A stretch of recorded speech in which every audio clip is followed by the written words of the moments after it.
പാഠപുസ്തകത്തിൽ ബാബറി മസ്ജിദിന്റെ പേര് വെട്ടി NCERT 3 മിനാരങ്ങളുള്ള കെട്ടിടം എന്നാണ് +2 പൊളിറ്റിക്കൽ സയൻസ് പാഠപുസ്തകത്തിൽ മസ്ജിദിനെ കുറിച്ച് പരാമർശിക്കുന്നത്.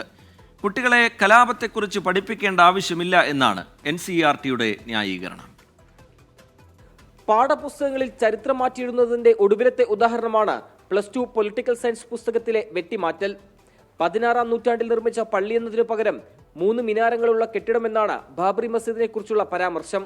ബാബറി മസ്ജിദ് എന്ന പേരും പള്ളി തകർത്തുമായി ബന്ധപ്പെട്ട പത്രവാർത്തകളും പുസ്തകത്തിൽ നിന്ന് ഒഴിവാക്കി. കെട്ടിടത്തിനകത്തും പുറത്തും ഹിന്ദു ചിഹ്നങ്ങളും അവശിഷ്ടങ്ങളും കാണാൻ സാധിച്ചിരുന്നുവെന്ന് പുസ്തകത്തിൽ പറയുന്നു.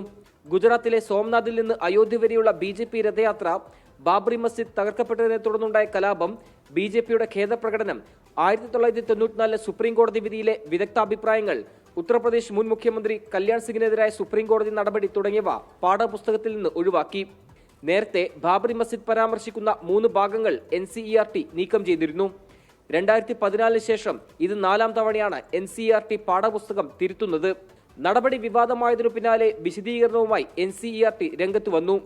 പാഠ്യപദ്ധതി കാവ്യവൽക്കരിക്കാൻ ശ്രമമെന്ന ആരോപണം നിഷേധിച്ചു. വസ്തുതകൾ കണക്കിലെടുത്തുള്ള മാറ്റങ്ങളാണ് വരുത്തിയിട്ടുള്ളതെന്ന് NCERT ഡയറക്ടർ ദിനേശ് പ്രസാദ് സക്ലാനി പറഞ്ഞു. 24 ഡൽഹി.